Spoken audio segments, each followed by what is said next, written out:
pretty much put in all like the information that I think is relevant.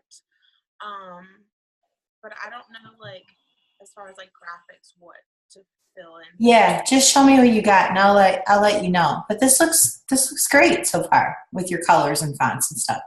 Okay, that's I didn't know like if I needed to put like a present like a slide about like me or anything, so I didn't put anything like that in there. Um, so I started out with like the call to action posts, basically like what they need to include, and then I put like a sample one in, like one that I use a lot, and then just basically like covered like what should be included in it. So you know what like something you overcome and like how you're overcoming it, but then also like how like your boot camp your accountability group is like helping you overcome it. And then like what you get in like a challenge pack with you, and then you're looking for the start date and then the name of the group, and then you're looking for an X amount of girls. So like obviously if you have like a smaller following, that number is going to be smaller than like a person who has like 25,000 followers. So I didn't want to like put like a specific number. And then obviously a way for people to contact you, which either via email or your bootcamp application. You But mean the number of likes? Is that what you mean? what do you mean? What did you I missed it when you just said um something about like it's going to directly reflect the amount of followers you have. Oh, like so like for me, I say I'm looking for like between 5 to 10 girls, but that number may be different depending on if you have like 300 followers. You might be looking at like more of a realistic number of like 3 people, or it just depends on like what you're comfortable with, because you don't want to like make it too humongous because um Okay, that's a good point though, because most of the people there don't have a large following on Instagram. So I know when I wasn't working my Instagram, I had like 2,000 people following me. yeah, Um, so what would be realistic for that, for 2,000 people? I would say like 3 to 5, Three to because five people. like when like my like later slides I talk about like the FOMO effect of like fear of missing out, and how I play on that. Do you And have that in here? yeah, it's a later slide. Okay. So but I was just gonna like leave it as like X number of girls, and then like when I'm talking about it I can say like if you have less than 300 followers I would do like 1 to 3. If you have like between like 500 to 2,000 I would do like 3 to 5. Hey, give me one sec, sir. Would you like to try some roasted green beans with a little Parmesan cheese? You have them? Yeah. Sure. Sure. Thanks. Um, okay, so you're going to talk about that. They're following in accordance to, because I think it's good to bring up because, like, let's say people are following and watching you, or they're watching, who's the other one that I was looking at the other day? She, oh God, she presented at Summit and she follows Disney too. She's got a humongous following.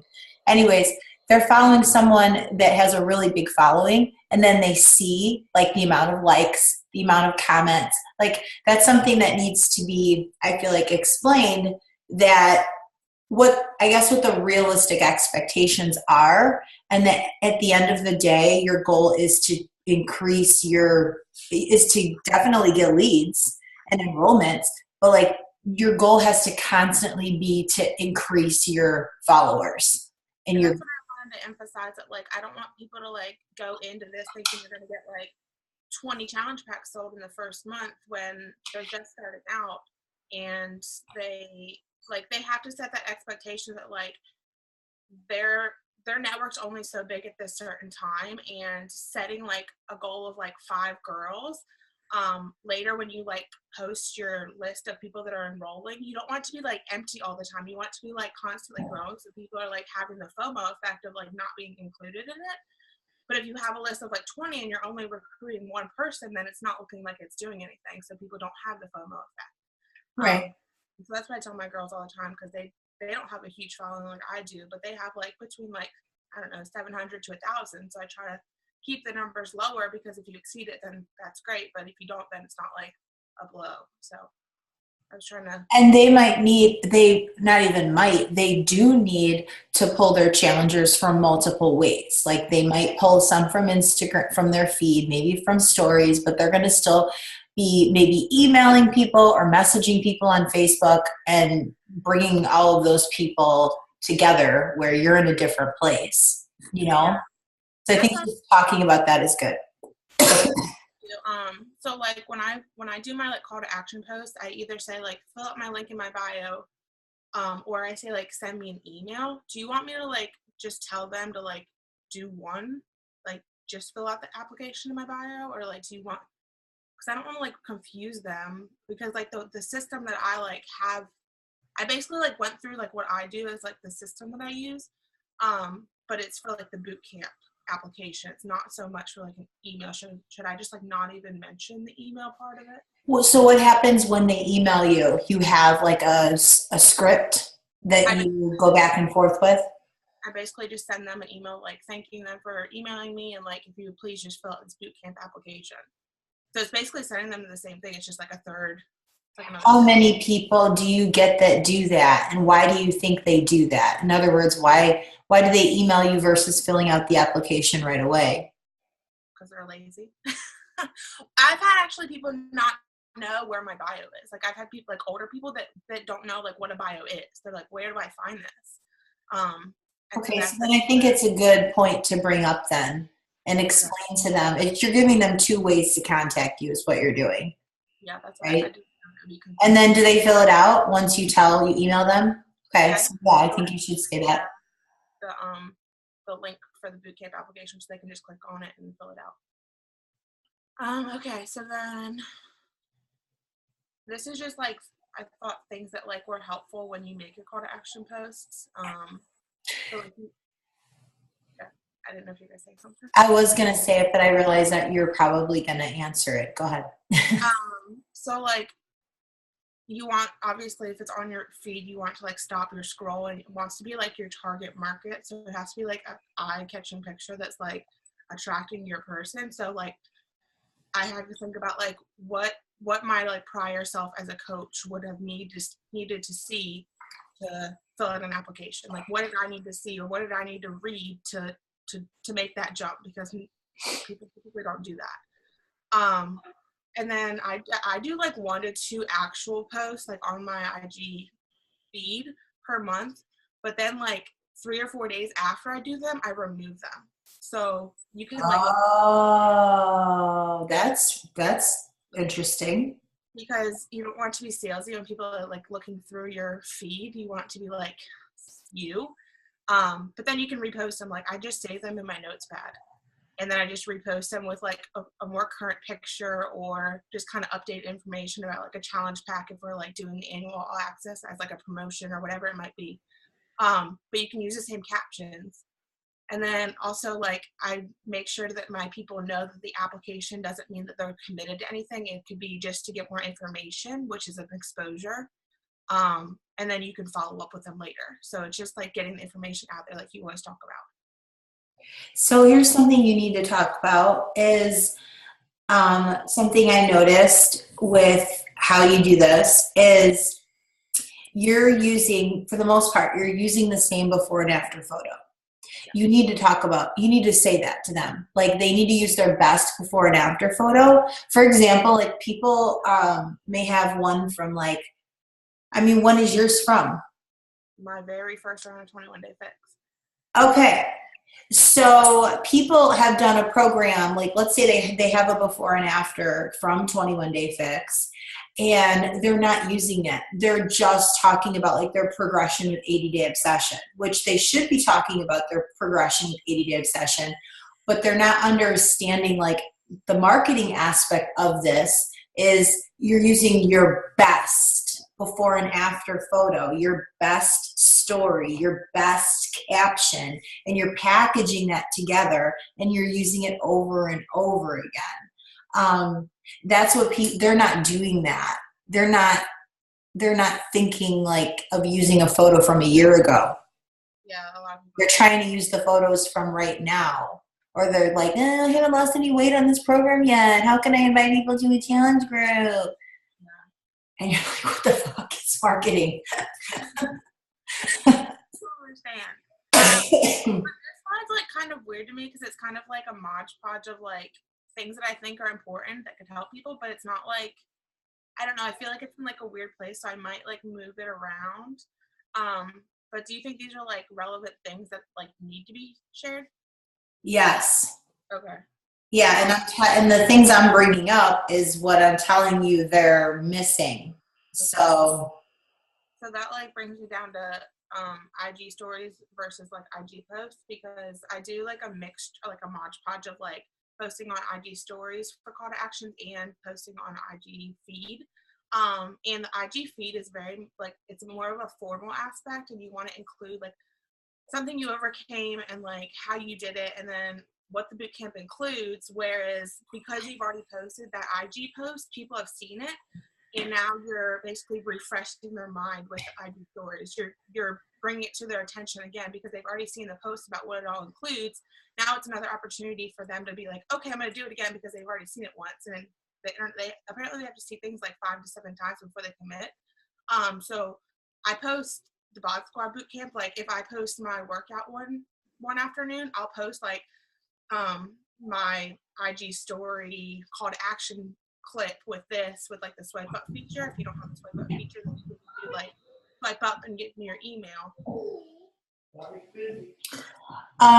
how many times or how many days do you do your call to action in your stories after you do the post on your feed? Like, is it like a week? So it's not really exactly timed out, but I do like my call to action post like 2 or 3 weeks before the boot camp starts, and then I'll do the IG stories about once a week. But it has to be after you've added value, like in your IG stories. Like you have to show them like what the workouts are going to be, how to make. You have to show all that. Yeah. You have to show it in pictures. Yeah, you have to like. No, I'm telling you, in your PowerPoint. Oh, okay. Well, I don't know how to do that. But everything I'm telling you, you need to put in your PowerPoint. Okay. How do I show picture like? You need to break this down more. So you need to say like people want a timeline. Like think of a social media calendar, right? Yeah. A social media calendar, like this is when my challenge group is going to begin, okay? And then this is the day I would actually post on my feed, okay? And then these are the days I would post on my stories. And it's just an example. This is how many times, and these are the examples of the pictures that I would post. So go pull old ones or go make some new ones. Just make some examples and show the dates and example photos that would go up there, and talk about what you just said, that you need to bring it to their attention again. People need to see it 5 to 7 times to commit. That's what people want you to like do the work for them in this aspect. Okay. I didn't know if this was like, I didn't know if I had too many slides or like what was, I didn't know. But that's easy to do. I'm just gonna like I'm just gonna make a calendar basically. I'm gonna say like post your IG photo here. Yes. Like on the 5th day of whatever, then post your, yeah, I'll do that. That's easy. Okay, I'm gonna do that now. Okay, so I didn't know how much you wanted me to go into Google Forms, if any. I know you talked about like branding your Google form. And like, so I just like wanted Okay, here's what you need to do about the Google form. So another thing I noticed that you do that most people don't do, and when I say most people, I'm talking about like the average coach, is you plan ahead your boot camps. You brand your boot camp name. People are not doing that. So that needs to like go in here somewhere. Maybe it's on the Google form. So like, planning out a name of the boot camp, and you do 2 boot camps, and every month, how do you know when you're starting it? Or do you just like, what is your system for that? I plan around Earning Success Club in that month. Okay, but did you always promote it like on the 3rd week, or? I always promote the month prior, so I'm earning Success Club in the month prior for the boot camp for the next month. So when is your start date for your boot camps always? It's usually like the second week of the month. Okay, so like that's what they need to see Okay. on your calendar is like the second week of every month is when my boot camps start. The week before is prep week, however you do that. And then this is where I do the promotion on my feed. This is where I do the stories. And then I always run 2 boot camps. Why? Tell them why. You know, it's probably levels, right? Or 2 programs. And then I brand the name of the boot camps. You have to tell them why. Like, because I understand why. You're not wanting to use Beachbody names, but you need to explain that to them. And it also needs to correlate with your target market. It needs to be it needs to sound and look attractive to the person that you're trying to bring in, right? Yeah. Okay. So for me, like as soon as I start so I have like one starting on the 12th, and as soon as that one starts, I start recruiting for the following one. Do you think I should tell them? Yes. See? Like stuff like that. Like I do that sometimes, not consistently. Okay. So yes, I think that is important. So you're still only promoting 1 boot camp or 2 boot camps, 2 different ones, but you're only doing 1 a month. No, technically 2, but I have like they're like staggered. So I have one like starting like the first week of the month, and then I have one like the second or third week. So then like in between times it's like last call time of like this is your last time to get in. I don't know, it's complicated. Okay. So the only other thing about the Google form that, I like the branded the header. I think that what people are not doing, and I learned this from the girl with the pink hair, is like when you, I never remember people's names, obviously. I just remember things about them. When you go to her Google form, in her, like, and I don't know how much you have, but like in hers, she actually like has her story, like her intro of who she is and whatnot. I don't know how much yours has of that. So I started doing that on mine. And then the other thing I noticed was like you ask them if they are type 1 diabetic, which is your brand. Thought that told me right there that that's like the majority of the people that you're bringing in, which is impressive. And then like you ask for referrals. Yeah. That's something that people are not doing. I don't know if you actually get referrals. Well, I do like a referral incentive. So like if somebody gives me like an email and they both commit, then I give like the person who committed like a $10 Starbucks gift card or whatever it might be. Okay, you need to talk about that. That's gold. It's like that little stuff that could help somebody hit Success Club. You know, like they just need one more person sometimes, or so I think it's like, what are you doing different than everybody else? And those are the things I think. Okay. Okay. So then I go into what to put in your application. So I kind of talk about like your niche market and like how to play with that. So like obviously I don't know if this like I was trying to go as basic because you said like go really basic. So like obviously the basic information, but then I wanted them to like think about something that makes them unique, because I know you're going to talk about like your target market and like finding that. So I wanted them to think about like who is their dream client and that kind of thing. Because I want them to have that unique question like I have, but related to them. And so then they could use that as like a common interest to connect them, and that's something they could talk about besides Beachbody while they're doing this. I think that's gold. I think that is like one of your golden nuggets right there. When you're talking to people, because if like you're like, oh my god, like I just graduated college too, like it sucks, I can't find a job, like you guys can connect on that level so much more, and then you can like add these little tidbits about the boot camp and like how there's other girls in the boot camp that are just college graduates and they can't find jobs either, but they're able to afford this, and you know it adds a lot at the end of the day. Like at the end of trying to close a sale, it's huge. And I don't think people understand that. Well, you're pulling out your connection that you have with that person, and you're reminding them, hey, I'm just like you, and we're just going to work out together. That's really good. So I think a lot of this, you can, this would be a slide that I probably wouldn't talk about a lot. I would put it up there. The people that aren't doing it will screenshot it.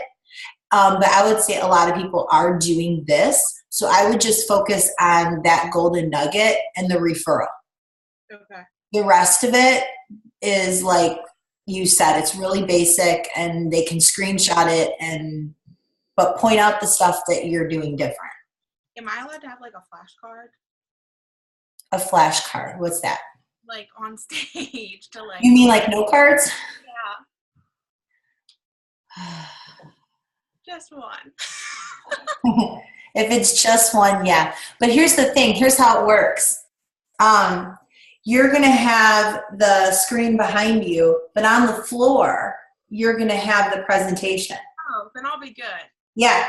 There's going to be like a TV screen, and you're going to have a remote, and you're going to be able to see the entire screen. So I never use notes, but because I have that, I'm fine.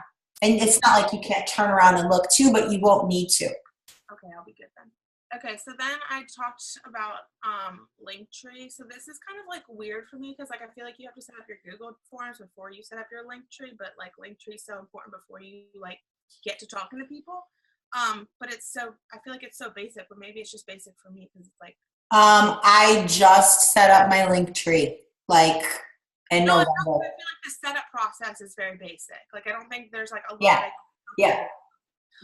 But I did want to make the point that like people love free shit, and so you need to add free things to it, but not like an overwhelming amount of buttons on it. Like you don't want to like have them scroll and scroll and scroll. Like make like one thing, so like a recipe booklet, or like I get people asking me all the time like what workout music are you working out to? So then I made like a free Spotify playlist, or I have people like ask me where'd you get that? So then I just like made an Amazon wish list, and people can go shop that, and like that's a way for them to message me and be like, thank you so much for telling me about whatever. Or if you have a free community, that's a great way to do that. But I think that adding the free content in it is really, really valuable because it gets people in your link tree, and then they see the other buttons, so they might click on them. So they might be like, oh, what's a boot camp? And like go click on it. Yeah, exactly. And this is where Instagram's different because you can't do this on any other platform. You can't like drive people directly to, well, I guess you can on Pinterest, but you know, you really can't drive people directly to a link to buy something or to learn more about something or to join something. So like Instagram, like you're so targeted on people that actually want something that like you're weeding out the people that like don't even matter. Like they don't care. Like on your friends list, there's like 1,000 people, but only 5 of them could be interested. But if you have 1,000 people on Instagram that like want to be fit, then you're like, it's, I don't know. I just feel like it's so like the odds are just so much more in your favor on Instagram because you can find that target person rather than like on Facebook. It's impossible. I think that's what you need to intro with. I thought about that a lot lately. Like why I was so successful with Instagram is because I like literally just like zoned in on the person that I needed to find when I first started. Like, cause I was struggling so hard with my diabetes and like working out that I went on Instagram and like found fit people that were type 1 diabetics. And I just asked them questions and found like a community. And then like, it just kind of blew up. Mm-hmm. And like, I feel like if you get in those like niche communities, like you'll be good because Mm-hmm. those are the type of people. Well, in the expectation of people on Instagram is totally different. Yeah. They're on there looking for something. Like I went on there the other day. Well, I go on there to buy stuff. I went on there looking for makeup, searched it, bought it. I go on there looking for leggings, go on there, search it, find it, I buy it. Maybe they're not necessarily looking to buy, but they're definitely looking for a solution, you know?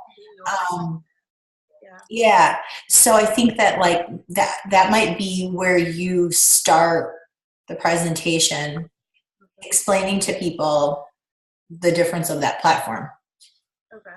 Yeah, because I know, like, I don't remember who I was talking to, but they were like, man, I just have a bunch of people in my Facebook friends and just none of them are interested, and I'm wasting my time talking to them, and they're not interested, and I just need to get on Instagram because I know my person, I know what I want to find, and if I can find them, I'll be good. And I'm like, that's Instagram. Like, you just have to figure out how to find them. And I think that Facebook is warm market. Facebook's warm market and Instagram is cold market. And it is two different businesses. Like it's two different businesses. And it's like once you go through your warm market in Beachbody, then you're like, okay, what do I do now? You know? And it's like a whole other business you have to learn. But a lot of times your warm market's not on Instagram, right? And I think that people just think like, oh, well, if I just keep posting on Facebook, like these people are going to be interested at some point. And the answer is, yeah, they might be, but you can't put your business in a place for people to maybe, hopefully one day be interested, you know, when that's not what they're on there for. They're on there to like gossip and vent and see what their friends are up to and post pictures of their kids. Yeah, I think it's a game changer. I don't know how to really don't. Okay, so then that's just all I really have about Linktree. And then I wanted to talk about like not making conversations in direct message, like how people are going to see your workouts and they're going to see you making your shakes and they're going to see you meal prepping and they're going to see all your coaching stuff or whatever it might be, and they're going to ask you questions, but redirecting them to your Google form is so key because it's hard to track people's real names down on Instagram. Some people don't get on Instagram daily. Some people will give you fake information, and it's really hard to give a lot of information about your boot camp via Instagram messages because the text you can only have like 120 characters. So redirecting them to your boot camp application is really, really crucial. And I just, even if it's like a simple question, I always redirect them. Like, I'd love to give you more information, just like head over there. It's no obligation. But then it's an exposure because then they know what I'm doing. And if and when they're ready, they know what I'm doing and they can come back, and it's as simple as that. So those are just like some of the samples that I had. I didn't know. Yeah, that's good. No, that's good. That's what I'm doing. So I'm like, okay, good. Okay, so then this is like fills out your application and you get the email in your inbox saying you have one new Google application. So you want to be pretty fast about responding back to them because people have a really short attention span and they probably are following more than one Beachbody coach. So you want to make sure you grab their attention and you get a hold of them before somebody else does. But you don't want to be like super duper fast. You just kind of want to be like timely. Wait a minute. Where is the setting on the Google app that sends you an email when somebody fills it out? Because I used to have it set and now I don't. Because that honestly, what you just said happened to me this weekend when I had the flu. Someone, and it was interesting, and I lost the lead. She put on there when I said, how did you find me? She wrote, I Googled 80-day obsession groups that are starting February 4th. And I know the reason mine came up is because I have a sales page, which leads to my application, and it talks about that. So I'm sure that went up in the Google. But I had the flu, so I wasn't online all weekend. And when I saw it on Monday, because it didn't come to my email, I found her on Facebook and looked her up, and she had already joined. That's the worst thing in the world. I mean, it is what it is. It's a lesson learned for sure. She had done a Beachbody program before, but she didn't have a coach, and that is what you just explained. I'm sure she just went to the next person and then joined their group. You know, a lot of people that say, I follow so and so on Instagram, but I connected more with you. So I'm like, okay, there's other people out there that obviously are offering the same thing I am. But like, what makes me stand out differently than you? So then I want to dig deeper and find out what our common interests are and what attracted them to me rather than, who. So you go to these 3 dots, I think. And you go to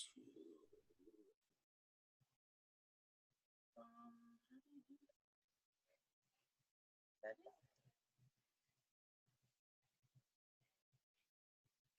I thought it was in.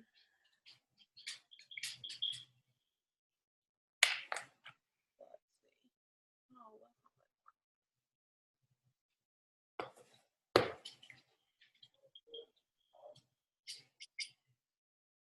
I don't know where it is. I thought I did. I think they changed it or they moved it or something because I'm like, what the heck? It used to say like send email when you get a response. Yeah.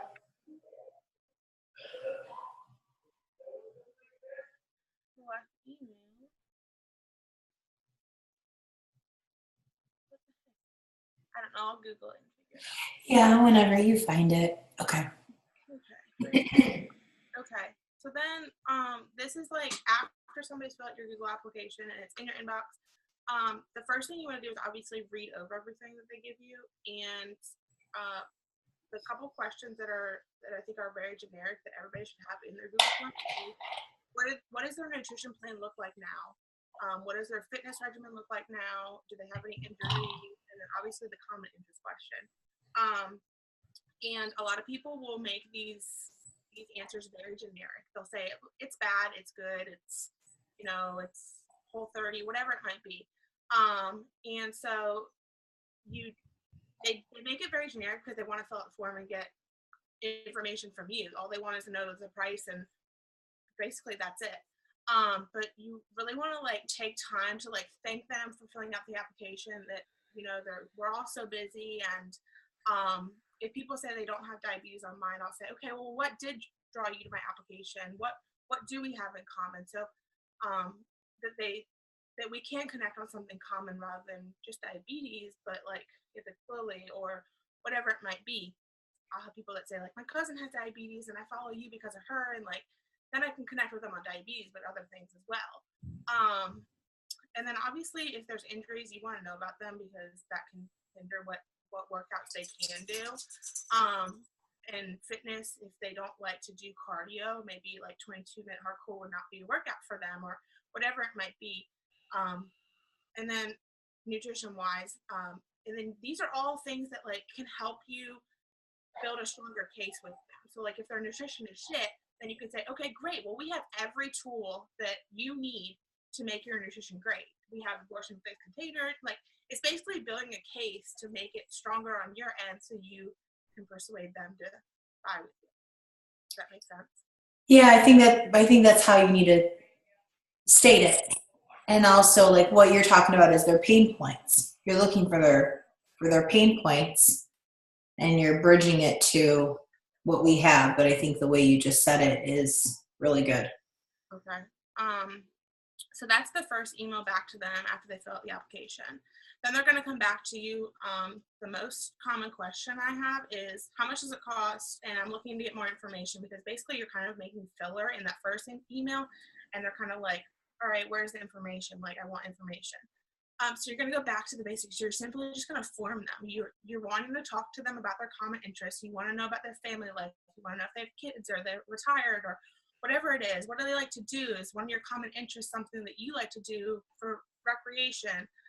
What is their jobs? Because if you're a nurse and they're a nurse, and that's something you can relate to. And then you obviously want to talk about their goals more in depth. So if they say, my diet's shit, then you can say, we have these portion fixed containers, and I'll provide you with a meal plan and recipes and a grocery list and all of this, and everything you need I have, and it comes in this one bundle price. Now you don't talk about what they get in the boot camp in this email, but this is just building the relationship with them, and you're basically just building the confidence that you guys have a lot in common and that you're their kind of person. That's okay. That's what you need to lead with. Okay. Yeah. Every slide, it's like you have to look at it like, what is the one thing I need them to get? What is the one takeaway? Because anytime you watch a training, people will forget 80% of what you say. 80% of what you say is going to go in one ear and out the other. What they're going to walk away with is like 1 or 2 nuggets. You have to decide what you want those nuggets to be. And for me, like, I look at every slide and I decide ahead of time, what is that wow factor? What is that golden nugget? What is that piece that they're missing? And it could be just a way that you explain it. They might be doing this and they already are doing this, but how are you doing this different, or how do you explain how to do it different? And when you say that part, when you present that part of it, that's when you pause. So for example, I already forgot what that nugget was. Tell me what the nugget was. You're building confidence that you're their kind of person. Like, okay. So when you say that, you guys, you're building confidence in that you're their kind of person so that they trust you. And you shut up. And you wait a minute and you let it click. And you literally are waiting for them to put their pen on their paper and write that down or take a screenshot. Then you know that they got it. Not every person is going to get it, but you have to look at the fact that a lot of what you're teaching, they should know this, or they should know some of it.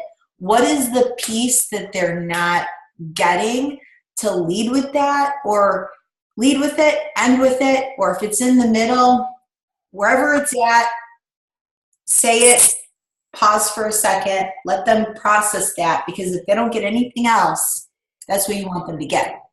okay. Do you think these headers are fine? I was trying to do it like chronologically, like, okay, this is going to happen, and then this is going to be your response, and then this is going to happen, and then this is going to be your response. Yes. What I think would be helpful, though, is if you actually showed the conversations. You don't have to do it here in the PowerPoint, but that's what I was saying. If you gave an example script in the event page. Okay, I'll do that. So you could tell them that during the presentation. I'm going to give you a sample email back and forth, and I'm going to post that in the event page for you guys. That's not up here today. Today we're just talking about like the key points. Okay, perfect. I can do that. Yeah, because I was like, I know I have like a bunch of like exactly walking through this, but I was like, I don't want it to be a bunch of text and then them be like, okay, I'm just going to read this whole page. Because I feel like that's like all this is. But can I say something? Here's what I think you should do about the whole PowerPoint. Every page, first of all, needs to have your monogram on it. Hello, that's your thing. That's number one. Number two, every page, why don't you, this is so genius. Hello. Every page should have a piece of your, like one thing of your brand. So like one page should have like a picture of your dog. One page should like have your Lily brand. Like it can be a small picture, like in the corner of every single one. But show your cohesiveness, or it can be literally a picture from your Instagram. Like pull a picture from your feed that's of all your different pieces of your brand and put it in the corner of every single one of these slides. It does or does not have to correlate with what you're teaching, but I think that will just make sense for people to see, like you have this all connected, like it's all together, it all makes sense, it's cohesive. Okay. So you don't think I need to like add graphics or anything to these? That would be the graphics, I would say, that you need to add. Is I would put your monogram on all of these because that's like your thing. More than it is your logo, more than Stronger Dynasty, I think it's like your brand is your monogram, right? Yeah. Stronger Dynasty is your team, but like you as a person, like that's your thing. So I think that's what I would do. And then they should feel by the end of this, like they get you, they know you. And like I said, some people are visual learners and some are auditory, and then some need both. And then some people need to actually like do it, you know? So you're just trying to hit all ends. That's what when you say visual learners, I remember you saying that last week. That's why I was like, I don't know if this is visual enough. So that's Yeah, visual and pictures. So I think by adding just a photo of you on each one of these, or not even of you, but of your brand and the different pieces of your brand, like we were talking about, I think that's enough. okay. All right, I'll do that. Whoa. Okay, yeah, we're on the second email. So where do we leave off on this one? So you formed them. Now you know everything about them, their family, their occupation, spare time, all that. Now you're gonna drop your message, which is the last part of form. And I have a script that it's basically the same thing. It says, thank you for filling out the application. Looks like you'd be a great fit for our team because X, Y, and Z. So you're basically relaying it back to what you've had the common interest with. Relate it back to your common interest and their goals. I use a lot of third-party tools, either the What is Coaching audio or the challenge pack video that I sent them. And then I commit them before they commit themselves. I'm like, we're starting on this date. Can't wait to have you. Let me know if you have any more questions, but here's the order link.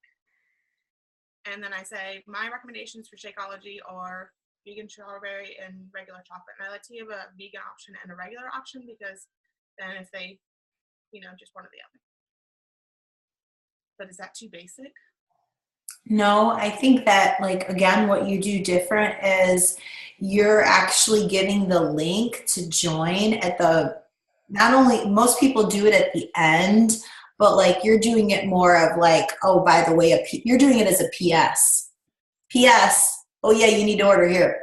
Like that's what you're doing different. And then you're using what's called the assumptive attitude in sales. So you're assuming they're joining and you're literally people, and I think this is just how I look at it, but like people need to be told what to do. They want to do it and they just need to be told what to do. It's like taking your friend shopping with you and asking her, should I buy this dress or not? Is it too expensive? Does it make me look fat? Like it's the same thing. They need to be told what to do. So you're literally like, you're doing this, girlfriend. I got you. I'm excited that this can help get great results. Oh yeah, by the way, this is where you need to sign up. So that's just how I would explain it. That's me. That's who I am. So I think that however you want to explain that part of it, I think that's what you're doing. You're doing different than most people are. A lot of people I see, like, they'll give them all the information, but then they'll step back and be like, okay, well, I'll check in with you in 2 days. And then you're basically giving them an easy way out. And that's not what you want. They obviously are committed because they filled out this application and they spent the last 2 hours or whatever it is emailing you back and forth. They're obviously committed enough to do that. So what makes them not committed enough to do this? Yeah. That's my stance on it. Like, yeah. No, and your confidence in all of this is just as, if not more important than what you're teaching on, So your confidence is felt through that email and they feel confident that you're going to lead them to success. Yeah. So, but like, I don't know if so like my scripts are very like goal oriented and common interest oriented. And I feel like that emphasizes like you as their coach, like because you have those common interests. Like when I have people that have diabetes, I say, great, well, we have about half my team are type 1 diabetics and we're all in this group together. And that really like helps us. So if we have any trouble, like, so I feel like you talking about them as in their niches and all that stuff is going to be really helpful and can kind of tie in with what so almost my entire team is fitness instructors. Yeah. So like that's why I met Kelly. Yeah. So I get it. And you're right. And that's why whenever we throw a workout, like it's freaking off the charts because they're all instructors and like they're all like my people. So you're right on the money with this business is so much easier when you get your people on your team. Yeah. Because like they get you and you get them, and it's so much easier to help them build vision and help them to build a business. And I think people don't understand that with Instagram is like you can target that specific person that you want that has everything just like you, and it makes it so much easier when you're not like pulling teeth trying to make this person fit into this mold when they actually do fit into it. Yeah. And a lot of like my girls don't understand that, like, wait, what? How do you find people like that? I'm like, hello, hashtags, hello, like everything I'm trying to teach you. And I think a lot of it too, though, is just like people don't know who they are. That's what my like hesitation was to talk about this, because like I know who I am and I know what I'm really passionate about, and I know this, and this, but some people might not know that. So like I feel like that's like another hurdle they have to get over, is like finding out who they are and what they like and what they don't like. And like it's obviously ever changing, but like that's fine, it can change, like, but people are like afraid to like be passionate Own about it. They're afraid to own it. And a lot of people just go through life. They just go through life. They're a mom and like they're just, I don't even know. Or not even a mom, but they go to a job they don't like every day. They're in a relationship that's in a funk. They're just going through life. And it's like setting goals. Like I just did this goal setting group, and so many of them were like, I've never thought about what I wanted in my life ever. And I'm, here I am like, so the common sense stuff. But until you challenge people and show them like, this is who I am and I'm just owning it and I'm looking for other people like that, that is the best way how to teach people too, I also want to like emphasize that like a lot of my girls on my team are like, well, I'm nothing special, like I'm just the average, Jane, whatever. But like I wanted people to be like, it's okay if you're a mom, like use that as your niche, or like, whatever it might be. Like it doesn't have to be anything fancy, it doesn't have to be like a medical condition, it doesn't have to be like, like I want people to know that like your everyday things can be and like that's totally fine, and you can be really successful doing that. Like that's it right there. I get that. Oh, and that's everybody. Like we're all the girl next door. Yeah. So. All right. So then this is the third one. I was gonna add something here, but I don't know what it is. So they're gonna have questions. Usually, again, this I already kind of talked about, is the money question is how much it is. And so you're giving them that script of, it's going to be 21 days or 80 days.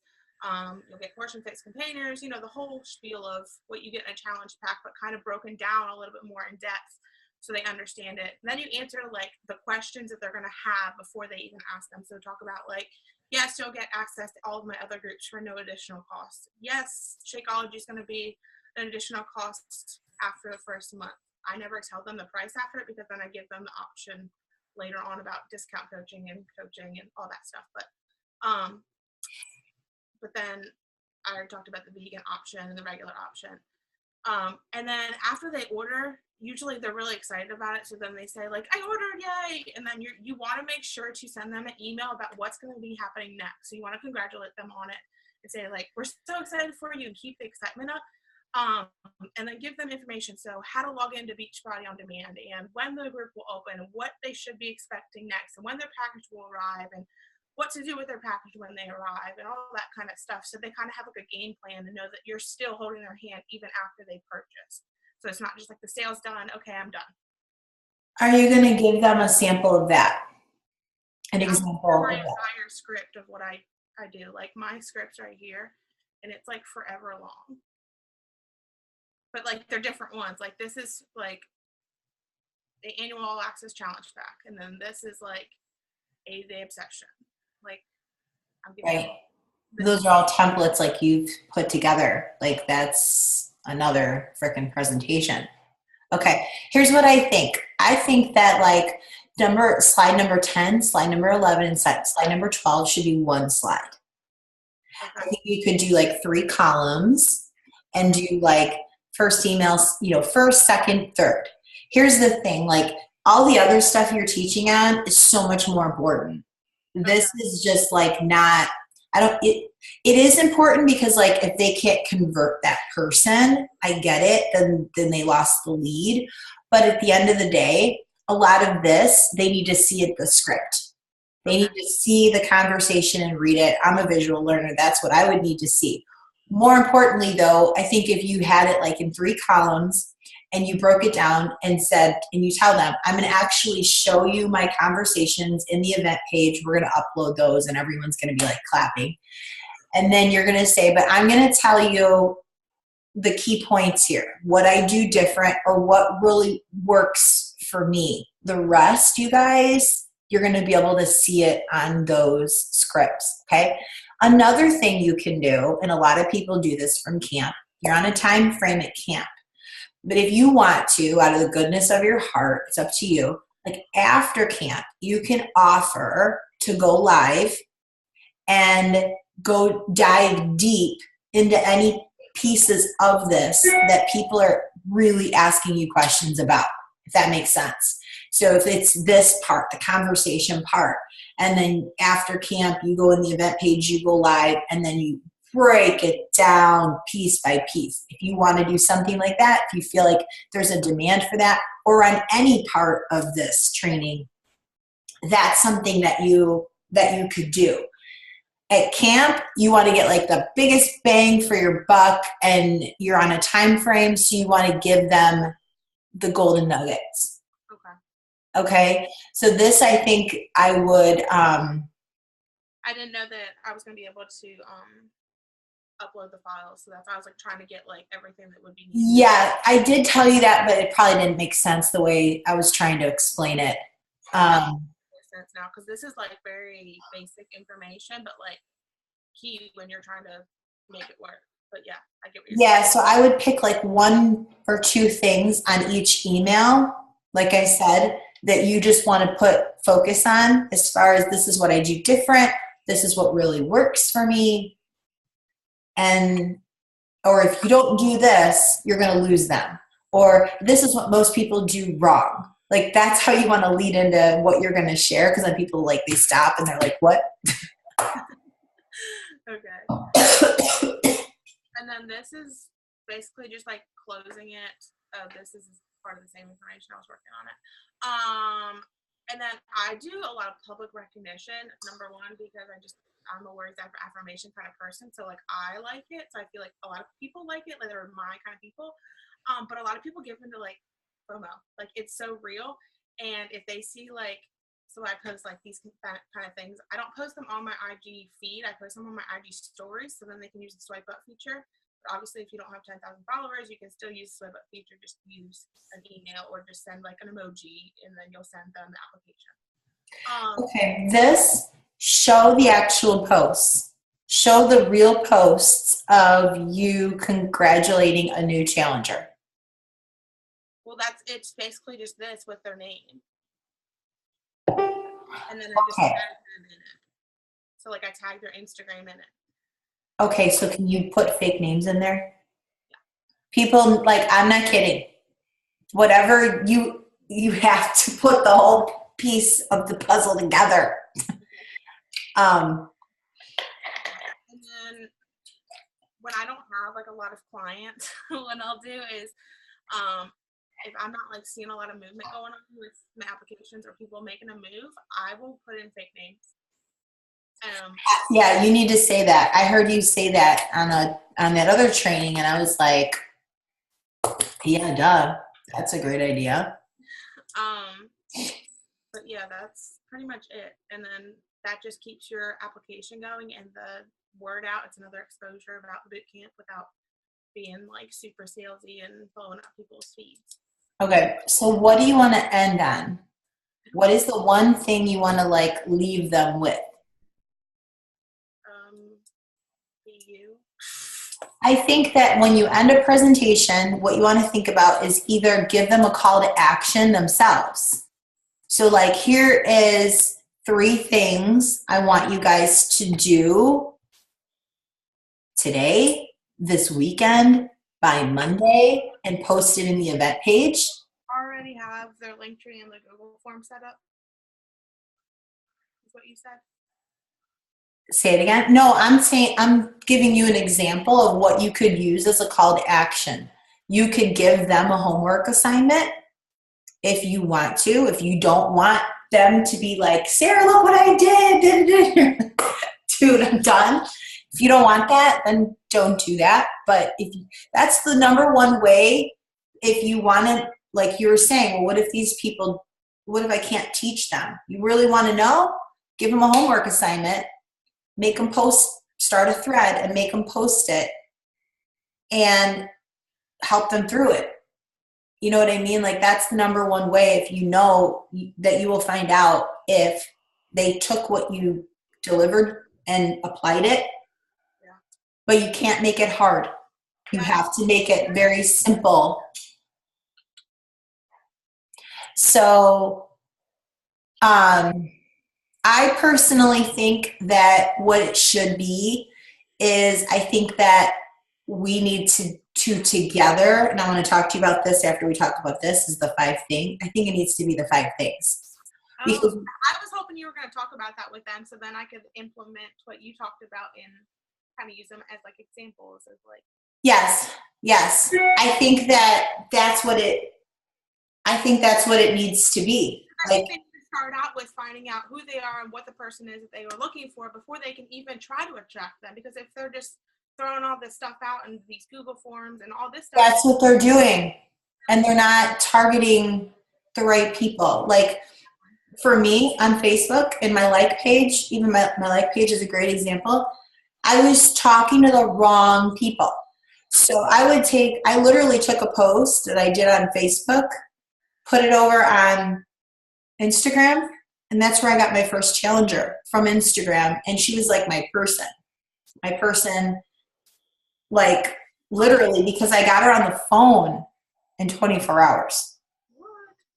Yeah, everybody, I talked to them either through like voice text or voice messenger on Facebook. Because for me, that whole process of what you talked about with the email, I just do it like this. I just talk. I'm a talker. So that for me was like, oh my God, like what the hell have I been doing? So if they're not posting about the 5 things, or like for me, like people post about the 5 things into the 10 things into the 12 things, come back to the 5 things, they're just like, it's a freaking hot mess. So I think that's the most important thing. If we can get them doing that, that will give them so much confidence. From there, they can find the hashtags. Okay, so let's go back to this and then let's talk about that. So go back to the beginning.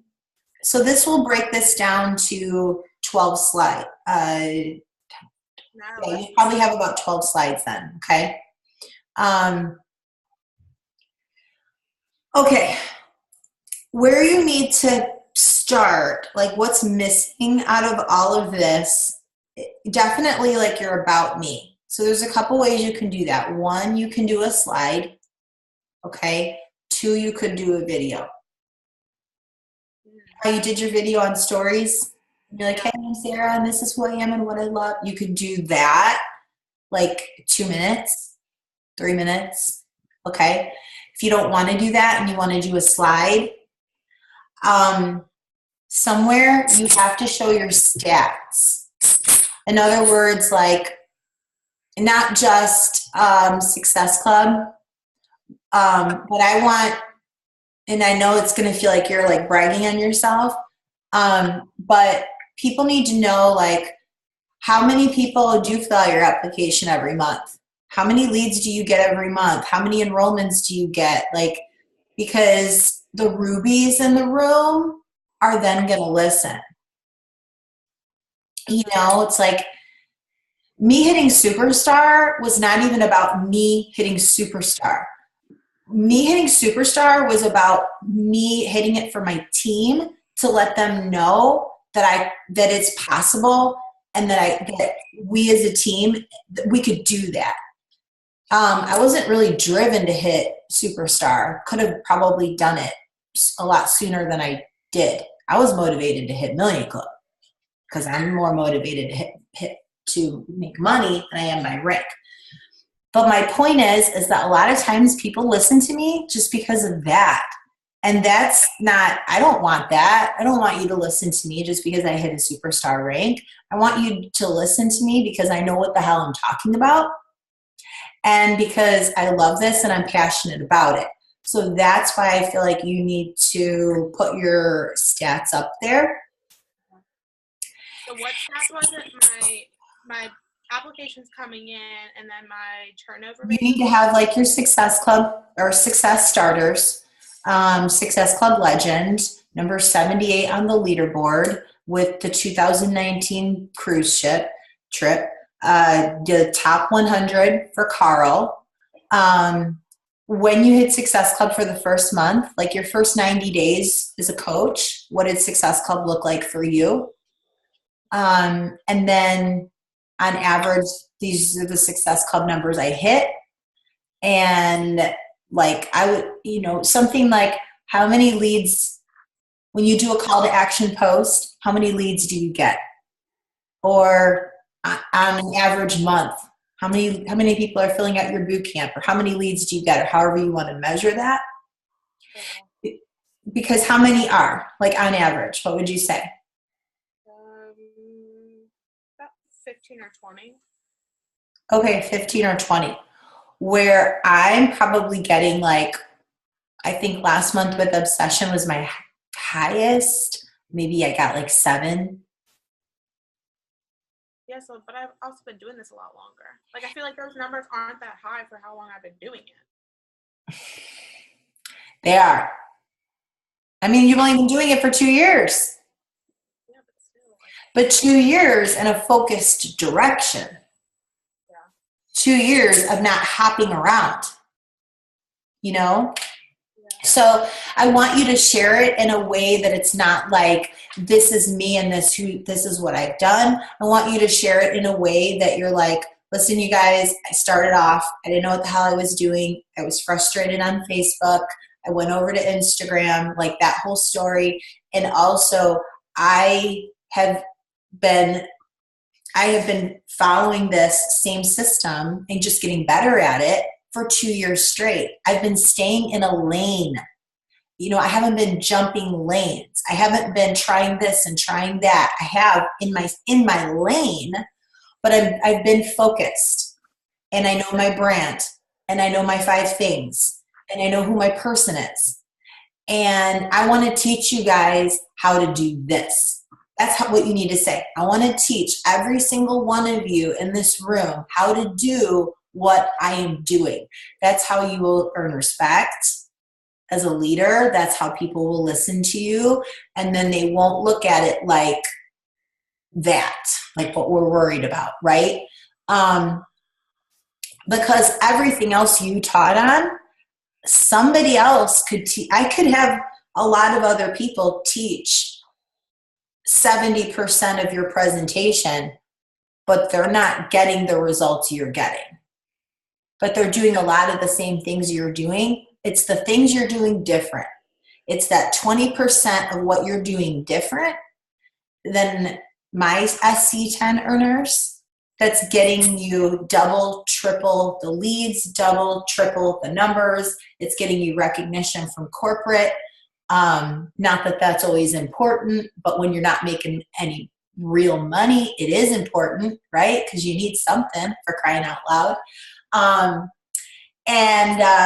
It's you're on your way. So does that make sense? Yeah. And then I would also like for you to put screenshots of your feed, maybe on your About Me.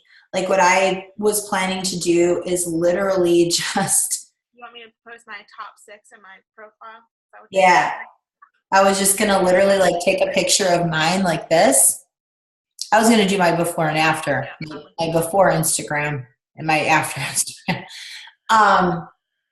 Yeah, even if you sprinkle them through your presentation, and you know, you don't even have to reference them, but people can, picture says 1,000 words, right?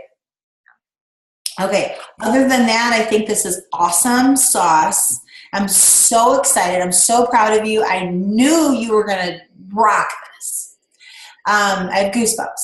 So all I want you to do is really practice and getting it in 30 minutes. I can do that. And a lot of times what happens is we practice and then we get up there and we always run out of time. So plan to run out of time. And no matter what, you have to end on time because we have speaker after speaker. So in the event that you do run out of time, you're going to be prepared and you're going to be like, you know what? I have 5 minutes left, and you'll know when you have 5 minutes left. You guys, you're gonna get this presentation. You're gonna get the scripts in the event page. I have 5 minutes left, and I need to share with you the most important thing in the next 5 minutes. Okay. You skip whatever else you had in alignment to teach, and again, you can always re-record this if you want to. And that way you don't feel panicked or stressed or like, what the hell do I do? Because no matter what, people always run out of time, except my emeralds. My emeralds never run out of time. Okay, so are you good with this? I'm good. Okay, now let's talk about the 5 things for me. Okay, I forgot to send you the thing I was telling you about. I got sidetracked from work. Okay, so for example, this is where I get stuck. Okay. Fitness instructor is number 1. Yeah. And that's because I built my whole team for instructors. And originally, I was a presenter for Turbo Kick, right? So I came in this with a huge network of instructors, and instructors, exactly what I was explaining to Kara, they teach because it's fun. They're not making any money, but they love it. And it's like, well, why can't I make money in fitness? There's got to be other ways. So that's how I built my business in the beginning, is because I was showing them, well, this is a way you can make money in fitness. So I never did the challenge group thing because it didn't exist in the beginning. So, so that's number 1. And that is not just instructors, but it's personal trainers, it's club directors, it's gym owners, it's like, that's like corporate fitness, like it's a whole market. And that's who I am targeting on Instagram right now, and I'm doing well. But not just instructors, we're targeting people that take classes, take group fitness classes. And so what we're doing is we're targeting high influencers in the fitness industry and their following. Okay, this is what Kelsey recommended. So the first girl I signed up, she went to bar classes. She went to the gym, but she wasn't getting the results that she wanted. So instantly, and then she had weight loss resistance from stress and bad foods. So like that was our boom connection. So it was really easy to sign her up. She wasn't a fitness instructor, but she came from that same niche. So like that should be on my Google form, right? Like those are the questions right there. Are you a fitness? Yeah, are you in the fitness industry or world, or however you want to word it? Because it's all, so when you say like fitness instructor and how you said like you're targeting like fitness people that have experience with fitness and fitness corporate and all that stuff, that's all like one lump niche for me. Like when you say that, I think about like all together, like because they all intertwine kind of. Yeah. You have a lot of people that are already experienced with fitness and they already are kind of knowledgeable, and they're obviously missing something, but you have that magic key component, but they are knowledgeable and they're not like a newbie. So right. So I would like lump all of that together as one niche. So like just fitness as like one. Even like my own fitness, like even when you say 5 things, is fitness one of yours? No. Oh, okay. All right. So that's my number 1. I get that. Okay. So number 2 that I'm not doing right now, but like it's a huge part of me, is organization. Now it's like, I feel like it's like organize your life, because I love organizing my closets. I love organizing my house. I love organizing my kids' lunches. I'm really weird. But I also love organizing like goals, goal setting, planning, finances. Because the people that are like that, I'm the exact same way. I'm like OCD. I love cleaning. I love all of it being neat. I have it as organization, and then I have like clean freak and OCD under it, because all of those people that are in that category, you're going to kind of have the same kind of feel on it. they're also gonna like the clean stationery stuff and this, that, and they're all gonna kind of have like the same interest group as you. It might not be like 100%, but it's gonna be more so than it would be if like you were using those for like a fitness thing. Does that make sense? Yeah, I just didn't, when you said it that way yesterday, it made sense. I was thinking literally it was like 5 things like I had to pick, Like brands or like something. home organization would be one. And I'm like, ugh. But like home decor, decorating, all of that would be under this. Home design would be under, Well, see, okay. it's a little weird because you can have more than 5 or 6. So like you could use home decor and home decorating under organization, or you can make it its own subcategory and say like if you like a certain brand like Pottery Barn, or so you could like make it. Oh yeah.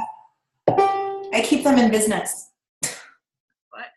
I know. I keep them in business. So like you could have it could be under it, but it could also be its own branch. So like if you posted like, I know you got your husband a Pottery Barn table for Christmas, like you could literally make an entire thing of hashtag just about Pottery Barn, or you could branch it out a little bit further and say like home organization and that kind of thing. So you're targeting more people, but they're kind of more generic. If that makes sense. So, if you okay, so let me ask, I understand that. Now, where I don't understand or where I'm not clear, I need someone else to just tell me this.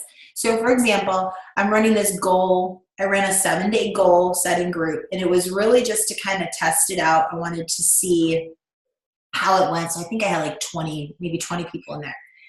And my goal with that is to keep it as a community open and then run the group once a month, the format. And then while the community, because what it turned into, and I knew kind of what I wanted it to turn into, was people that want to organize their house. So I'm sharing with them how I do that. People that want to organize their finances, get out of debt or make more money.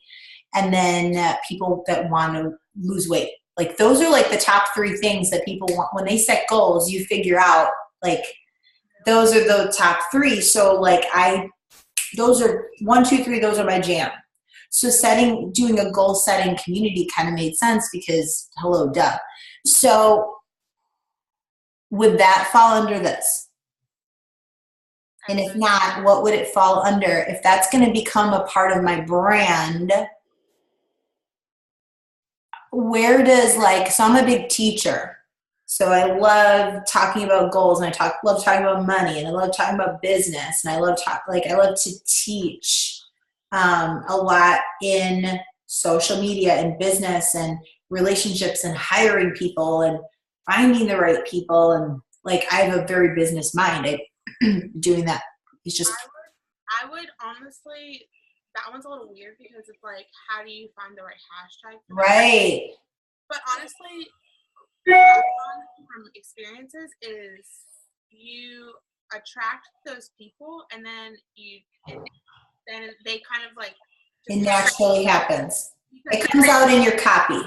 It comes out because they just know you. They're getting to know you. They see that you're organizational, and then they, it just kind of happens over time. And if you're promoting that free group or whatever it is, then they're going to be like, oh my God, this is my girl because but you have to make people aware of what's going on in that group before they're going to be like, oh yeah, I'm definitely signing up for that. So like, maybe I know it's like a goal setting group, but maybe make it like three words that describe that group, like organization or financial organization or whatever it might be, so people kind of get like an idea of what it is. And then you could like post like a screenshot of the logo or whatever on your IG stories or your IG feed, and then you could use like organizational hashtags and that kind of thing. Then people are interested in it and they want to come over to your page and join your community. Yeah, and honestly, I bought the template. Like, I bought a 7-day group off of Etsy because I didn't want to create one if I wasn't sure that that's what I wanted to do. So what I did is I bought her template, and then I just went live 5 times during the week. And her template was really good. It was general. And then what I did is I told them that from the beginning. Like, I didn't create this. It's basic. We're going to use it. It comes with a workbook. It was awesome. And then I'm going to come in here every day, and I'm going to teach you how I do it. And like I said, it was awesome. And I could see like my goal with that is to put that on a Facebook ad and get people to go right to an opt-in and once a month, and then get like, even if I get 50 people, 50 new people in there a month, that will be like awesome, because it will hopefully, it will lead definitely to challengers or even coaches. So goal setting under organization, don't worry about all the rest, because the rest just comes out in my copy. Is that what you're saying? Because that's where I was like, well, how do you search hashtags like that,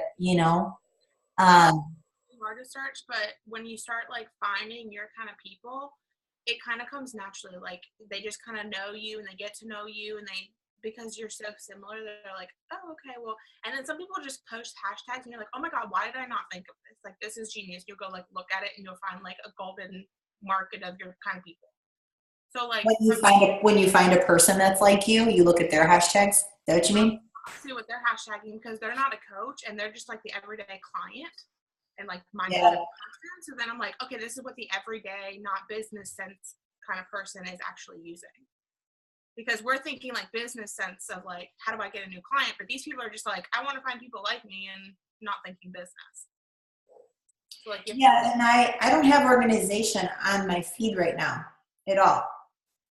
Like I guess I always thought that like I had to commit to home design, or I had to commit to organization, like, or I don't know. Like I just was narrowing it too much in my mind. And then I was like, well, then I have to like teach on that. And I don't know if I want to do that. And then I'm like confusing people with what I do. So that's why I haven't done it. But like I'll use hashtags on things that are like not even relevant to like what it is, because eventually they're going to see like I love designer shoes, and like I don't wear them every day, but like I'll sprinkle them in here and there, and it's like that's people's thing. Like they're gonna catch on to it. I've seen that. I've seen that in your posts. Okay. So number 3 is mom life. No, it's just like I'm not that mom. I'm not the mom. I don't like that wants to like go on play dates and talk about bottles and diapers and. You should use cool mom. Something, because like, what do we do for fun? We get on a plane and we go to Disney World, to the 5-star hotel. And that would be one of your niches, but you need to be in the Disney Vacation Club group. Yeah. So many people in that group, and that would be your market. Like, go get them. Yeah, and my daughter's special needs, and we don't talk a whole lot about that. But I started talking a little bit about it on Instagram. I feel more comfortable talking about it on Instagram than I do on Facebook because of my family. So I can see, obviously, that is, of course, a niche. But in general, I think that is, for me, like, it's just my viewpoint on parenting. Is my big thing is like I want to be present in their lives every single day. So I don't want to be at a job. I grew up with a mom that worked all the time, a single mom, and I grew up with the neighbor's kids. And I think you hear that, because I don't think that I didn't know that, and I've watched you. I do, but I do share it, but like not maybe as much. A lot of the posts where I have like a picture of me and Skylar, I'll talk a little bit about that. Like that's my big message is all the others, like I'm such a highlight person. I totally am. I totally admit it. All the other stuff to me is just like, like at the end of the day, what's the most important thing is I want to teach my kids to be healthy, to go after their dreams, to do what they love. I want them to know like their mom was there. And their dad. We both work from home. We're both business owners. So I can't get caught. I don't, like, I'm totally bored with talking about dance team and swim team and everyday life. I don't hang out with other moms. Like, it's boring to me. I know I'm crazy, but like Mariella's a mom. I know I'm hilarious. Mariella's a mom. Shauna's a mom. Like, my friends are moms, but like, business owners. So they're like going into like a play date with like other moms is like a horror movie. It's like, but you know what? That says something though, because those people you're associating with are on a higher level than just the average mom. They know that there's something better out there than working a 9 to 5. so I guess I just don't know how to. That's where I get stuck with that whole, like, I don't know. Brands, yes. I could definitely go down the route of brands with my kids. Disney, my daughter's special needs. She goes to a special needs school, everything like that. Skylar's dairy-free kids. So like stuff like that, I guess I could start with, and just more so like our lifestyle. Does that sound right? Basically what you're trying to find is the people that share the same lifestyle as you, or the ones that want the lifestyle that you're living. Because then it's really simple for you to be like, well, this we have in common, and this and this and this. Because then, it's there. Yeah. And so that's basically what I do with the brands. It's like the Lily brand. It's like, I know my girl has money, because if she didn't, she wouldn't be able to afford this. And so I'm like, yeah, all right, these are easy people to target. The people with diabetes, like, I know what they're struggling with. I know how to talk to them and make them understand that like their health is important because they do have a medical condition. So it's all about a lifestyle, basically. That's what you have to relate it back to. So it's not so much about like the brands, it's about like what those brands symbolize in people's lives. Like, are there brands that you buy now because, I don't know, whatever reason. Like, you obviously buy dairy-free things because Skylar's Allergic. Yeah, so there's probably a lot of other moms that buy dairy-free things because their kids are allergic too. So it's not necessarily about the brand, it's about what that symbolizes. Does that make sense? Yeah. Totally. It's hard, but I did see your post about your friends, and I thought that was a really good one. One today? Yesterday, today? I think so. The one with Mariella? Yeah. About my grandma? Yeah. Yeah. So, okay. So the other one I run away from is IBS. Why do I run away? Because I haven't 100% figured it out, and that frustrates the hell out of me. I'm actually now starting the low FODMAP diet. I did keto last summer, and I got like 80% better, and I couldn't quite like get that extra like 20%. I mean, there's a lot of things I've learned. There's a lot of things I've figured out. I'm dairy free, I'm gluten free, I'm green free, things like that. So I did search IBS the other day on Instagram for the first time. There's a lot, but they're not like heavily saturated hashtags. They're like 400,000, 200,000. And there's the low FODMAP diets on there. It's definitely like a big trend. Probably not as big as like the keto. It all breaks down to the sugars. Like, my body can't digest sugar. Oh, hello, look who I'm talking to. And then it produces air in my gut, and then my body can't, like digest it. And there's certain foods that do that. And like my whole life, it's changed. One period of my life, it was these type of foods, and another time it was and it's just kind of always moved around. So it's literally like the experiment of my life, and it's like probably the most frustrating thing because I'm a problem solver, and it drives me absolutely out of my tree that I can't 100% figure this one out. But it's a niche. And it's definitely like, I get it. Like, I know what these people are going through, but I can't always be like, well, this is what I recommend. And so that's where I kind of like, I get frustrated with it. Well, for me, like, I know, like, you like posting highlights, but like for me, when you said like you can't figure out like what the perfect solution is, like for me, I'm like, hello, post opportunity, because number one, it shows like you're a problem solver and like that's your thing and you're really good at it, and like it's driving you crazy if you can't figure it out. And people will relate to that. Like people that are having that struggle that like they found something that works, but it's not 100% either. They're gonna be like, hell yeah, that's my girl. And like we can do this together, or we can share what's worked for us or hasn't worked for us or whatever it might be. And so like that's like that for me is like a golden opportunity, because it's like such a deeper connection than like just one thing, because you're now connecting on like multiple aspects. I know you don't like to post like I don't know. Kelsey's taught you guys like different things than I do, but that's like me. I'm like, that's a golden opportunity for like number one, exposure, and number two, people are gonna comment on it and be like, this works for me, and maybe it's like something you didn't know. Like I learn a lot of things from people from like Instagram comments, and I'll be like, oh my god, I didn't know that.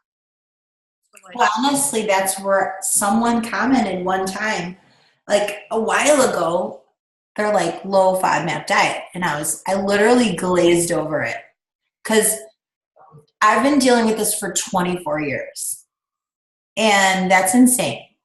And there's been times it's been completely healed. Like after I had Brooklyn, I was like completely healed, lost all the weight, everything. And then after I had Skylar, I've just been a mess again. And anyways, that's exactly what happened. And I totally glazed over it because I wasn't probably ready to receive it. And then I haven't heard about it since until I seen a live. And then I watched it and I'm like, I still Googled it and I still wasn't all in. And then I have someone that meal preps for me. She's in the kitchen right now. And I was talking to her and she brought it up and I'm like, okay, I need to like look at this. She's like, I have a book. And I said, well, okay, let me look at it. And so she brought it in last week and I read it this week. And I was like, oh my God, this is me. This is me. This is why keto helped me, but only to a point. This is why paleo only helped me, but to a point. And it kind of explained why eliminating those foods helped. But then there's foods in there, and they're like garlic and onions. Like, I have to take garlic and onions out of my diet. At this point, I don't effing care. Like I've eliminated so much that I am the person that is like, just tell me what to do and I'll do it. But when I don't know what the system is, it pisses me off. yeah. But that is your kind of person. Ugh. Like if you could find a person who's IBS and has not found a solution for him, that is your ideal person. All right. I'm going to trust you. So I really just need to be posting about it a different way is what you're saying. Because before when I would post about it, I would post about it really like almost in my before and after, like a lot in my call to action posts. I would talk about it and talk about like what I overcame. But I never really talk about it as far as like how much it pisses me off and all that shit and go. But I understand what you're saying. And it's not just IBS. It's just overall like people that struggle with digestion and gut health and chronic fatigue. Like I had brain fog, I had chronic fatigue, I had inflammation, I had joint pain, all from gluten. Yeah, gluten's a bitch. Yeah. And I had allergy testing done and I'm not allergic to anything. I had that done a year and a half ago. And then I was like, well, I can eat anything then, like that was confusing. So I would do it in your IG stories if you don't want to like mess up your top 6 or whatever it is, and ask for people's feedback and use like the little hashtag thing at the bottom and hashtag like whatever the diet is, and then like it's obviously not going to be, it's going to be more than 15 seconds. So I would hashtag like IBS in one of them, and then like the diet in another one. So then they're popping up. But also ask for people's opinions or like input, so then you can open up your messages so then in a relationship with people, because people love to give their input, and especially if they're like an expert on or they feel like they are, then you're now having a conversation with them, and it's basically like an exposure, because then now they're looking at your page and figuring out who you are and what else is there about you and that kind of thing. So I always have like open conversations with people in my inbox, because it makes you seem like more friendly and less intimidating. And Okay, that makes sense. that's what I would do. Okay, so what would number 5 be? I don't know. Well, because, no, I say that like from an outside person, like looking. So like what I've always had on there is like, what I've always had in my realm of like thinking what my 5 were like fitness, motivation. Yeah. Like my story. You don't have your story as one. Nope. I do a lot of posts about like my team. But that's in fitness. That's like a subcategory of it. I understand what you're saying, but like, you know how I do a lot of like the girl power, like team photos, you still would put that under fitness. So my feed will be a lot of fitness and the other stuff sprinkled in. It doesn't have to be evenly distributed between these 5. No. Okay. But you definitely want to make sure you're sprinkling in all of them, because if you're not, then people are going to be like, okay, well, I'm following her for mom life, and if she's not posting anything mom life, for a month, then I'm not following her anymore. Does that make sense? Yeah. But yeah, so there's like subcategories, and then I would even think like what just little things that like make you happy that you don't think anybody else is gonna like. But if you found somebody that like liked it too, you'd be like super ecstatic about it. Like think about those things and find hashtags like that, because those are like little niches. Like I really like cups, and so like I use like cup addict on my posts to find people that like cups too. So, like find like, so they don't have to be like huge, but there are other things that make you you. Like glitter. Yes. Like all the stuff I pick out and buy for my diamonds is glitter. Yes, just like that. You love glitter. Okay. And like all the posts that are under, like obviously glitter's gonna be like a freaking humongous hashtag. It's gonna have like 1 million posts on it. But you could find like, I don't know, a company that has glitter, like Betsy Johnson. If you really like them, they sell a lot of glittery stuff, and ask somebody where they got their shoes or whatever it might be. Yeah, I get it. Like, well, I'm like that with pink too. And I had, but like, how we're talking about people that like don't really know themselves.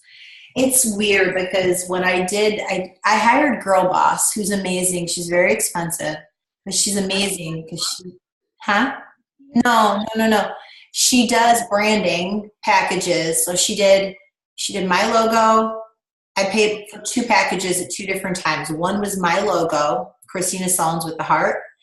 And then it's a branding package of colors and fonts. She uploads everything in Canva. She gives you all these backgrounds and everything. So whenever I need to do anything, it's super easy. You can either hire her to do it or she'll give you all the stuff and you can make it. And then she did the Coach Camp logo and colors and all that. But here's my point. I was on a call with her for an hour trying to pick colors. I'm not kidding. An hour. And I was literally driving her nuts. And I'm like, well, but what about? And I don't know. And she's like, oh, and this is the first time I'm meeting her. She doesn't know me. And she's like, oh my God, Kristina, you are black and white and pink. And I'm like, no, I've loved pink my whole life and I'm kind of sick of it. It kind of follows me wherever I go. I'm bored. Like my life's always been pink. And she's like, yeah, that's why it's your brand. And I'm like, I don't know though if I want to commit to pink. Does this sound familiar? I don't know if I want to commit to pink though. Like, I'm not kidding. I drove her nuts. And then I'm like, okay, fine. Like I literally did that. And then I get off the phone with her and I literally look around and I had these hot velour pink chairs made. They were like $3-4 grand each. I don't know. And then like, have you seen my office? Because my computer's in the wrong direction. My desk is white snakeskin. And then, you know what I'm obsessed with is like animal print. Wait, here's the back of my wall. Oh yeah, you're right. And I'm like, oh yeah, I guess it is. Yeah, you're good. It's almost like we Overthink it. we overthink it, but we're almost like trying to create somebody really cool. Because we don't think we're cool. I get that all the time. But that's, I feel like, what it is for everybody. And it's almost easier for someone else to tell you, here's what you are really good at, or here's what you should be talking about. So that was one part. The other part was a different time when I went to a training and I hired a business coach. And she was helping you more so figure out your brand of like, in a different sense, trying to figure out like more of your message and what to teach on and how you want people to perceive you and all this crap, whatever. So she says, you need to do market research with your top people and ask them why they joined you and ask them in a way that gives you the answers that you want. So I did that with my leaders. So I went to them and I had them fill out a Google form. And the question was, why did you join me? Besides any other coach, what did you see in me that made you want to join? And then the second question was, what do you think that I do different than any other coach that are my best qualities? Okay. And I'm telling you this because when they came back and answered me, it should be something I already know, but I didn't know. Just like I see in stuff in you, you probably don't see in yourself, but it's the same thing. And I feel like that's what every coach goes through, and they almost need an accountability partner or someone else to help them. So anyways, they came back and they answered to the first question of why they joined me is because I'm like a make it happen, go-getter, always positive. This shit's going to happen. If I say it, it's going to happen. And then I was like, yeah. And then the second one was like, what do I do different than everybody else? And what are my best qualities? And that was like, I bring the party wherever I go. And I see qualities in other people before they see them in themselves. And I bring them out and I push them into a leadership role. Hello, here we go. Before they're ready. And then that really propels them into like a life-changing moment because it's just for me, I know it's just getting people over a hump. Get them over the hump and they're going to soar. Bye. See you later. They were not going to need you anymore. I don't know where I learned that. Learned that a long time ago.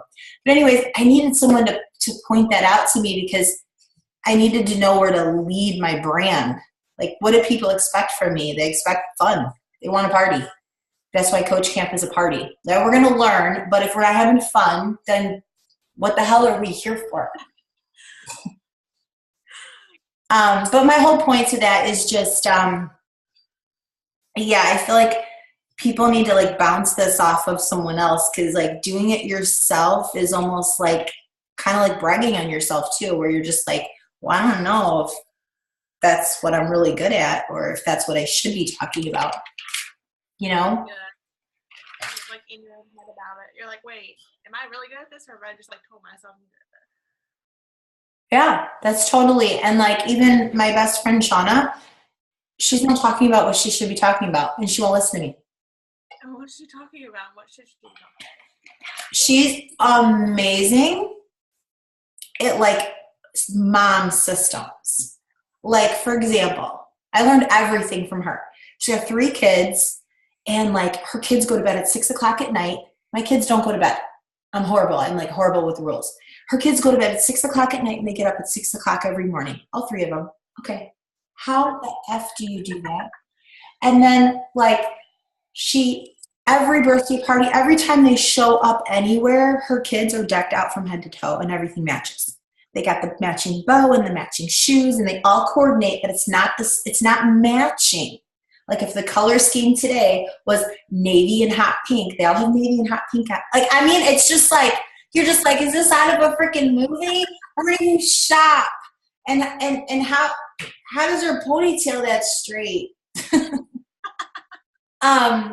She goes on vacation and she has like a clothing rack she puts out and she labels the clothes for the babysitter. Here's Sophia's clothes for Monday. For Tuesday, she hangs everything up. She puts their hair tie and their accessories in Ziploc bags. That's a type A personality. Like, I'm just like, like, I'm like coming over there like this, and she thinks I'm like retarded. I'm like, where do you learn this shit? And why are you sharing this stuff?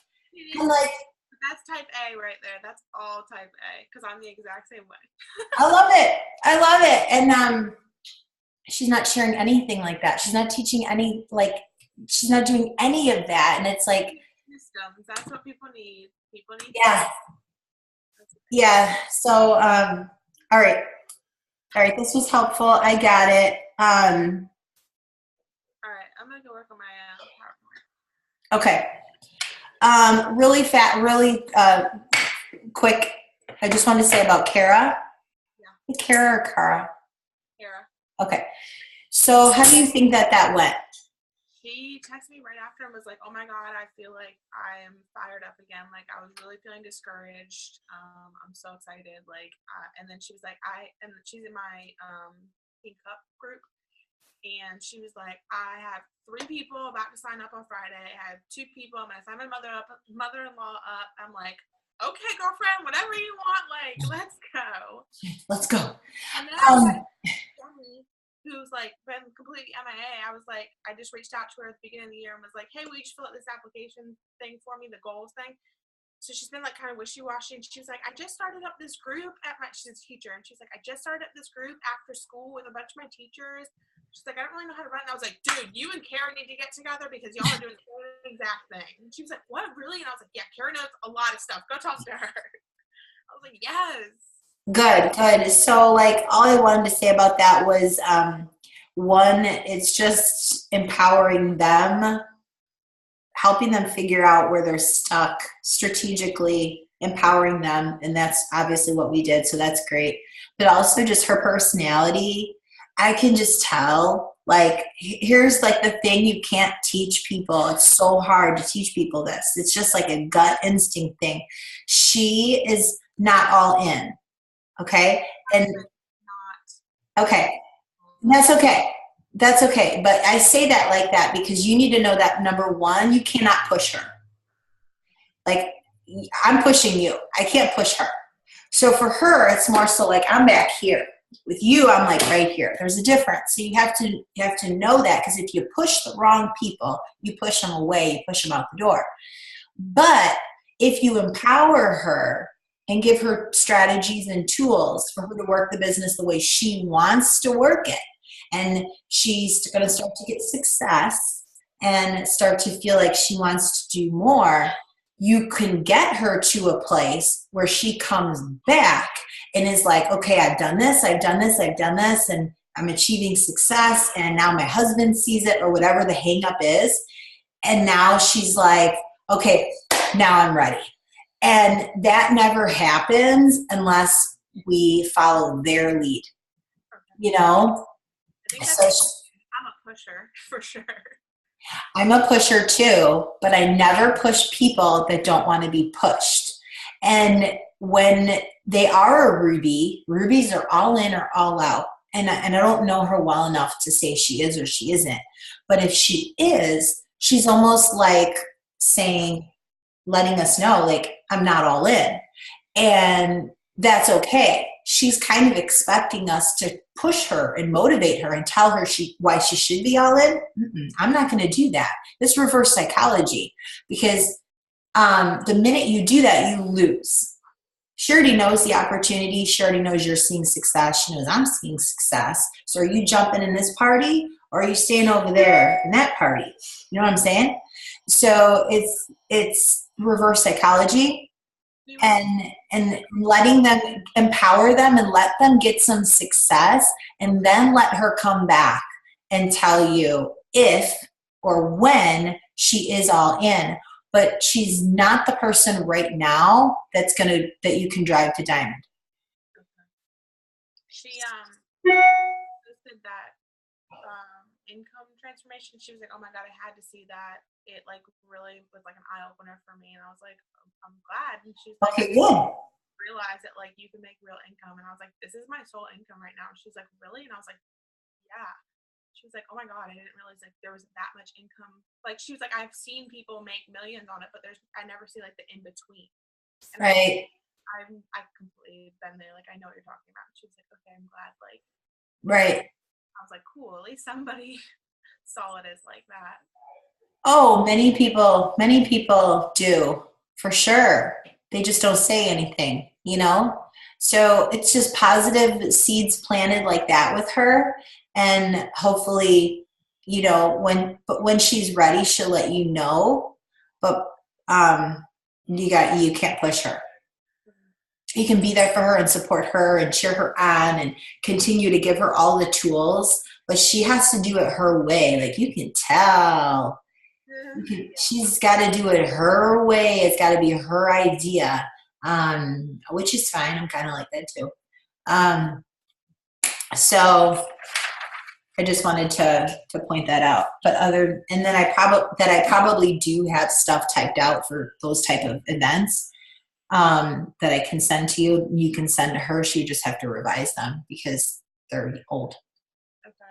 But, Yeah, I found some stuff I might send to her. okay. Well, good call. I'll see you in. Are we gonna have a call next week or no? Yeah, we can. Okay. Yeah, I'm supposed to travel this weekend, but I don't know if it's going to happen because I can't get better. It's horrible. All right. Well, All right, I'll talk to you later.